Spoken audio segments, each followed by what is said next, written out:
Hello friends, welcome to M study channel changing the way of learning. स्वागत है आपका M study channel में। आप लोग सी टेट की तैयारी कर रहे हैं। आप उनका बाल विकास एवं शिक्षण शास्त्र से देख रहे हैं टॉपिक, जो दोनों पेपर के लिए यूजफुल है। तो आप वीडियो को कंप्लीट देखें, शेयर करें, सब्सक्राइब करें, लाइक करें। आज मैं व्यक्तिगत विभिन्नता पर आधारित शिक्षण प्रक्रिया की जो सिस्टम्स है, उसमें कौन सी प्रणाली किसके द्वारा दिया गया और उसकी विशेषताएं क्या है, उसको एक टेबल के फॉर्म में आप उनका दिखाएंगे। तो आप थोड़ा सा केयरफुली देखने का कोशिश करें। जिसमें सबसे पहले फर्स्ट प्रणाली जो है वो डाल्टन के द्वारा दिया गया था। इसका जो जन्मदाता है वो है अमेरिकन शिक्षा शास्त्री मिस हेल्टन पार्कहर्स्ट। और इनकी विशेषताएं क्या थी कि समय सारणी नहीं, कोई समय सारणी नहीं था। मतलब शिक्षा शास्त्रियों के अनुसार पढ़ने की जो विशेषताएं में बताई गई, उसमें समय सारणी नहीं बताई गई कि नहीं एक समय निर्धारित किया जाए कि यही समय पढ़ाई हो सकती है, अदर समय नहीं हो सकती। ऐसा कोई सिस्टम नहीं है। नेक्स्ट है हर सब्जेक्ट का अपना लैब होना चाहिए, जिसको हम लोग प्रयोगशाला बोलते हैं। हर विषय की प्रयोगशाला। छात्र स्वतंत्र रहे। स्वतंत्र रहने का मतलब ये कि उसको पढ़ने के लिए कोई भी सब्जेक्ट की बात करें, किसी भी विषय की बात करें, किसी भी टॉपिक की बात करें, तो उसके लिए उसको स्वतंत्र रखना पड़ेगा, तब वो पढ़ाई कर सकता है। ज़बरदस्ती और प्रेशर से पढ़ाई नहीं हो सकती है। और भी प्रणाली है। नेक्स्ट है सेकंड प्रणाली है प्रोजेक्ट प्रणाली। और प्रोजेक्ट प्रणाली मूलाधार जॉन डीबी के द्वारा दिया गया था, परंतु इस प्रणाली के रूप में जन्मदाता विलियम हेड किलपैट्रिक को दिया जाता है। और इनका जो विशेषताएं थी वो विशेषताएं थी परिस्थिति उत्पन्न करना कि बालक पढ़ें, वैसा सिचुएशन क्रिएट करना, बालक को नवीन शिक्षा देना, बालक को हर दिन नया नया शिक्षा देना, स्वयं सामाजिक वातावरण को पूरा करता है। और जो बच्चा समाज में अगर शिक्षा से रिलेटेड लोगों के साथ रहता है तो हर तरह से शिक्षित हो जाता है। तो यहाँ पे जो परिस्थिति उत्पन्न करना है इन द सेंस ऑफ कि आप बच्चे के साथ वैसा सिचुएशंस क्रिएट करें कि बच्चा पढ़ने लगे, बालक को हर दिन नया नया एजुकेशन प्रोवाइड करें। नया नया एजुकेशन प्रोवाइड करने का मतलब है कि उसको अलग अलग फील्ड में रुचि दिखाना कि तुम ये करोगे तो इससे इसका रिजल्ट ये है, ये करोगे तो इसका रिजल्ट ये है। मतलब उसके बारे में उसको सिर्फ इंट्रोड्यूस करना ताकि वो समझे और समझ करके उस शिक्षा को प्राप्त कर सके। नेक्स्ट है डेक्रोली का प्रणाली है और इसको डॉक्टर ओबिड ड्रेकोली के द्वारा दिया गया था। चूँकि इसमें देखिए आपके क्वेश्चन में पूछा जा सकता है कि प्रणाली का नाम क्या है और इसका जन्मदाता क्या है और इनकी विशेषताएं क्या, इससे रिलेटेड क्वेश्चन पूछता है। इसी से मैं एक टेबल के द्वारा आपको इशारा प्रणाली दिखाना चाहता हूँ। इनकी विशेषताएं थी जीवन के लिए जीवन की शिक्षा। मतलब ये सीधे सीधे उसको जीवन से जोड़ दे रहे हैं कि अगर हम इसको मीनिंगफुल समझें तो ऐसे समझ सकते हैं कि जीवन अच्छा जीना है तो अच्छे शिक्षा की ज़रूरत है, सिंपल शब्दों में कहे तो। और इनका और भी पॉइंट्स है। बालकों का विभाजन उनकी रुचि क्षमता योग्यता के अनुसार। मतलब बालक का जो डिस्ट्रीब्यूशन शोषण, बालक का जो इंटरेस्ट होना चाहिए, उनकी क्या रुचि है, वो किस फील्ड में जाना चाहते हैं, उनमें पढ़ने की कैपेसिटी क्या है, उनकी क्षमता जो होगी योग्यता के अनुसार ही करें, ना कि उन पे प्रेशर करें कि नहीं तुम। आपको एग्जाम्पल से समझाते हैं। अगर कोई बच्चा आर्ट्स पढ़ना चाहता है, पेरेंट्स प्रेशर देते हैं कि नहीं तुम्हें साइंस पढ़ना चाहिए, नहीं हो सकता है सक्सेस। इसलिए मतलब ये जो ओबिड ड्रेकोली मेंशन कर रहे हैं विशेषताएं, इस विशेषताएं के अकॉर्डिंग हम आपको एग्जाम्पल्स बता रहे हैं। तो अगर उस बच्चे को आर्ट्स में रुचि है तो उसको आर्ट्स ही पढ़ने दे, साइंस में रुचि है तो साइंस पढ़ने दे, न कि उस पर प्रेशर बनाए। क्योंकि यहाँ पे शिक्षा योग्यता के अनुसार हो सकती है या कोई काम ही करना है तो उसके अकॉर्डिंग। नेक्स्ट प्रणाली है किंडरगार्टन प्रणाली, फ्रोबेल के द्वारा दिया गया था। और इसकी जो विशेषताएं थी, इसमें विशेषताएं थी पुस्तकीय ज्ञान का विरोध। देखिए अलग अलग प्रणाली में अलग अलग जो व्यक्तिगत विभिन्नताएं थी, तो उसमें अलग अलग सिस्टम दिया गया था। कुछ ऐसे जन्मदाता का मानना है कि पुस्तक का ज्ञान का विरोध इसलिए किया जाता है कि पुस्तक का ज्ञान सीमित होता है, और पुस्तक के ज्ञान से बच्चे का ज्ञान तो ठीक है, हो सकता है, लेकिन वो जिंदगी में वो नहीं कर सकता है पुस्तकीय ज्ञान से। इसलिए उसका अपना कुछ ज्ञान होना चाहिए, हमारे वातावरण से ज्ञान होना चाहिए, हमारे सामाजिक ज्ञान होना चाहिए। तो इस तरह की बातें की गई है। बाल केंद्रित प्रणाली है, खेल के द्वारा भी शिक्षा की बात की गई है। ऐसा कोई जरूरी नहीं है कि जो बच्चा खेलता है वो पढ़ नहीं सकता है, नहीं, वो भी पढ़ सकता है। और भी प्रणाली है, बेनेटिका प्रणाली है, और इसको अमेरिका के डॉक्टर कार्ल्टन वासवार्न ने दिया था, और इन्होंने इसकी विशेषता बताया था कि बालक के व्यक्तित्व को प्रधानता देना, पाठ्यक्रम का विभाजन करना, छात्र अपनी गति से सीखकर स्वयं अपनी परीक्षा ले सकता है। मतलब कि अगर बच्चा कोई चीज़ सीखे तो उसका टेस्ट भी उसी के द्वारा ही बोले कि लें, ताकि वो ये समझ सके कि मेरे द्वारा जो सीखी गई बातें हैं वो सफल हुई कि नहीं, सक्सेस हुई कि नहीं। और भी प्रणाली है मोंटेसरी प्रणाली, और इसके जन्मदात्री जो हैं डॉक्टर मेरिया मोंटेसरी हैं, और इन्होंने क्या बताया था, मनोवैज्ञानिक प्रणालियों के बारे में इन्होंने डिस्कस किया था, जिसको हम लोग साइकोलॉजिस्ट बोलते हैं या साइकोलॉजिकल बोलते हैं। नेक्स्ट उपाय है इसका, नेक्स्ट विशेषताएं बताई गई इनके द्वारा, व्यवहारिक उपकरणों एवं सभी इंद्रियों को माध्यम से सीखना। मतलब इनका जो माध्यम बनना चाहिए वो इंद्रियों के माध्यम से। जैसे आपने सुना होगा कि इंद्रिया इन द सेंस ऑफ कि आप मुद्रा अवस्था में बैठ जाएं सुबह में ब्रह्म मुहूर्त में, तो उस समय आप अपने इंद्रियों से भी ज्ञान की प्राप्ति कर सकते हैं, शिक्षा की प्राप्ति कर सकते हैं।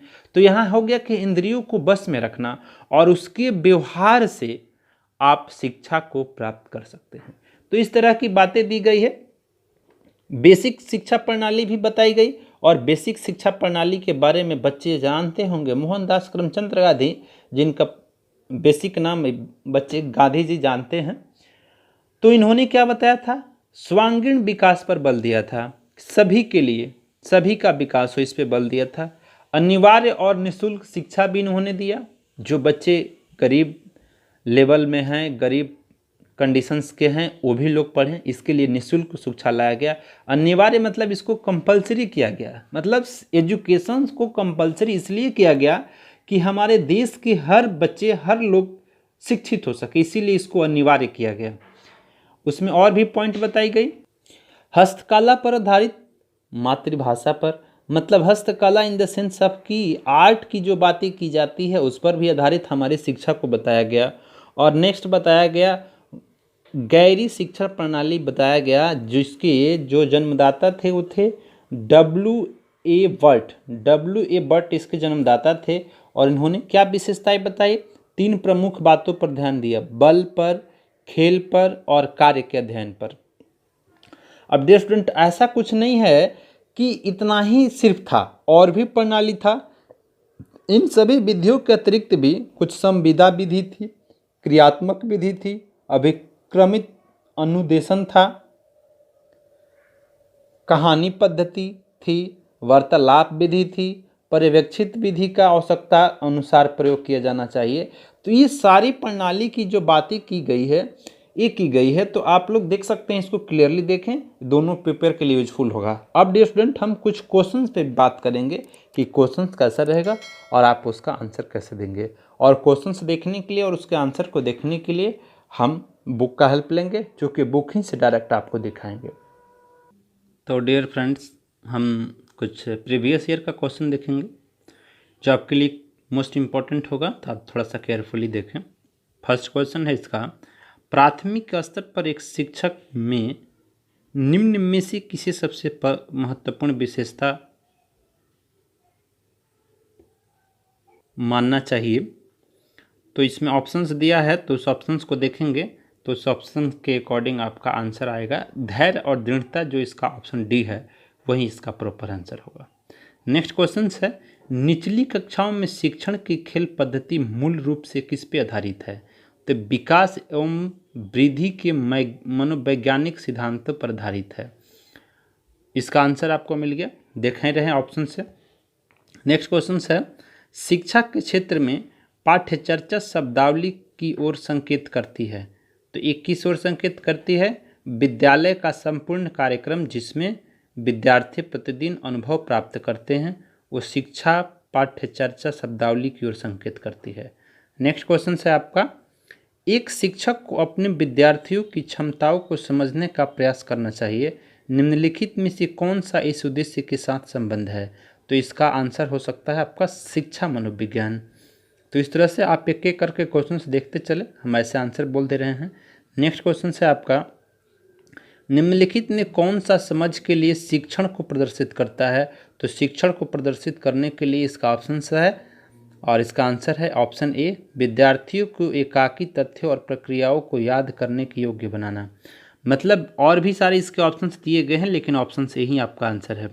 नेक्स्ट क्वेश्चन है आपका, व्यक्तिगत शिक्षार्थी एक दूसरे से विकास की दर से भिन्न होते हैं। हर एक दूसरे से व्यक्तिगत शिक्षार्थी दूसरे से भिन्न होता है। बच्चों के विकास के सिद्धांतों को समझना शिक्षक के लिए क्या सहायता करता है? शिक्षार्थियों के भिन्न अधिगम शैलियों को प्रभावी रूप से संबोधित करने में। तो ये इसका ऑप्शन है, यही आपका आंसर भी है। नेक्स्ट क्वेश्चन है, प्रत्येक शिक्षार्थी स्वयं में विशिष्ट है, इसका क्या अर्थ है? इसका अर्थ है कि कोई भी दो शिक्षार्थी अपनी योग्यता, रुचि और प्रतिभाओं में से एक समान नहीं होते हैं। नेक्स्ट क्वेश्चन है, विद्यार्थियों में अभिवृत्तियों के परिवर्तन के लिए निम्न में से किस विधि का प्रयोग अध्यापक को नहीं करना चाहिए? दबाव से किसी बात या विचार के लिए राजी नहीं करना, ये अध्यापक का सबसे पहला कर्तव्य होना चाहिए। नेक्स्ट क्वेश्चन है आपका, निम्न में से कौन सा कथन शिक्षण के बारे में सत्य नहीं है? तो सत्य जो नहीं है उसका बताना है आपका आंसर। तो यहाँ पे शिक्षण अनुवेशन जो है वो सत्य नहीं है, बाकी सारा सत्य है। नेक्स्ट है, विद्यार्थियों को विद्यालय में खेलना क्यों उचित है? इसलिए उचित है कि यह सहयोग एवं शारीरिक संतुलन का विकास करेगा। नेक्स्ट क्वेश्चन है, निम्न में से कौन शिक्षण कुशलता से संबंधित है? तो शिक्षण कुशलता से संबंधित क्या है? श्याम पट पर लिखना, ये भी है। प्रश्नों का हल करना, प्रश्न पूछने, ये सभी है, सभी आंसर होगा। शिक्षा की किंडरगार्टन पद्धति का प्रतिपादन किया गया किसके द्वारा? फ्रोबेल ने किंडरगार्टन पद्धति का या प्रणाली का प्रतिपादन किया था। नेक्स्ट क्वेश्चन है आपका, शिक्षक को साधन संपन्न होना चाहिए, इसका क्या अर्थ है? उनको अपने विद्यार्थियों की समस्याओं को हल करने का पर्याप्त ज्ञान होना चाहिए। नेक्स्ट क्वेश्चन है आपका, यदि कुछ विद्यार्थी कक्षा में अध्ययन की चित्तवृत्ति में नहीं है तो आप क्या करेंगे? उन्हें उनकी रुचि अथवा अपने विषय के अनुसार रुचिपूर्ण चीज़ बताएंगे ताकि वो अच्छे से समझ सकें। यहाँ क्या है? शिक्षा का सत्ताधारी स्तर क्या है? शिक्षा का सत्ताधारी स्तर छात्र केंद्रित है। नेक्स्ट क्वेश्चन, अपने विद्यार्थियों को समझने के लिए एक शिक्षक में अच्छी जानकारी क्या चीज़ की होनी चाहिए? बाल मनोविज्ञान की समझदारी अच्छी होनी चाहिए। नेक्स्ट क्वेश्चन है, आप किसी कक्षा में पाठ पढ़ाते हैं और एक विद्यार्थी विषय से असंबद्ध एक प्रश्न पूछता है, आप क्या करेंगे? तो आप क्या बोलेंगे उसे? आप कक्षा के बाद प्रश्न उत्तर कर देंगे। कक्षा खत्म होने के बाद, चूँकि आपका जो प्रश्न पूछा गया जो विद्यार्थी के द्वारा है वो आपके पाठ से नहीं है, इसी से कक्षा के बाद उसका उत्तर दे देंगे। नेक्स्ट क्वेश्चन क्या है आपका, बुनियादी स्तर का मातृभाषा में शिक्षा बेहतर है क्योंकि प्राकृतिक वातावरण में बच्चे को सीखने में सहायता करेगा। एक कक्षा में व्यक्तिगत विभिन्नताओं के क्षेत्र हो सकते हैं, उपरोक्त सभी रुचियों के, सीखने के, चरित्र के। शिक्षण अधिगम की प्रक्रिया में व्यक्ति रूप से ध्यान देना महत्वपूर्ण है क्योंकि बच्चों की विकास की दर भिन्न होती है और वे भिन्न तरीकों से सीख सकते हैं। नेक्स्ट क्वेश्चन है, एक शिक्षिका अपने शिक्षार्थियों की विभिन्न अधिगम शैलियों को संतुष्ट करने के लिए वैविध्यपूर्ण कार्यों का उपयोग करती है, वह गार्डन के बहुविधि सिद्धांत से प्रभावित है। शिक्षार्थी व्यक्तिगत विभिन्नता प्रदर्शित करते हैं, अतः शिक्षक को क्या करना चाहिए? सीखने की विविध अनुभवों को उपलब्ध करना चाहिए। मतलब जितने उनके पास एक्सपीरियंस है डिफरेंट टाइप का, उससे उसको उपयोग करके सीखने में बताना चाहिए। नेक्स्ट क्वेश्चन देखेंगे, बीजों का अंकुरण संकल्पना के शिक्षण की सबसे प्रभावी पद्धति क्या है? शिक्षार्थियों के द्वारा बीज बोना और उसके अंकुरण के चरणों का अवलोकन करना, ये सबसे बेस्ट प्रोसेस माना जाता है। नेक्स्ट है, निम्नलिखित में कौन सी प्रगतिशील शिक्षा की विशेषता है? तो प्रगतिशील शिक्षा के लिए आपका समय सारणी और बैठने की व्यवस्था में लचीलापन ही आपके प्रगतिशील शिक्षा की विशेषता होनी चाहिए। शिक्षण से अधिगम पर बल देने वाला परिवर्तन क्या हो सकता है? तो इस पर हो सकता है बाल केंद्रित शिक्षा पद्धति अपना करके शिक्षण के अधिगम पर बल देने का परिवर्तन हो सकता है। एक बाल केंद्रित कक्षा में बच्चे सामान्यतः क्या सीखते हैं? व्यक्तिगत और सामूहिक दोनों रूपों से सीखते हैं। और लास्ट क्वेश्चन से आपका, सीमा हर पाठ को बहुत जल्द सीख लेती है जबकि लीना उसे सीखने में ज़्यादा समय लेती है। यह विकास किस सिद्धांत की ओर दर्शाता है? यह व्यक्तिगत विभिन्नता है। चूँकि व्यक्तिगत विभिन्नता से बच्चे की एबिलिटी अलग अलग होती है, तो इसलिए इसका आंसर होगा व्यक्तिगत विभिन्नता। तो आज की क्लास में डियर फ्रेंड इतना ही रखेंगे। अगले क्लास में फिर हम आपको लेकर आएंगे क्वेश्चंस, और भी कुछ क्वेश्चंस देखेंगे। तो आप मेरे वीडियो को सब्सक्राइब करें, लाइक करें, शेयर करें। Thanks for watching, have a nice day.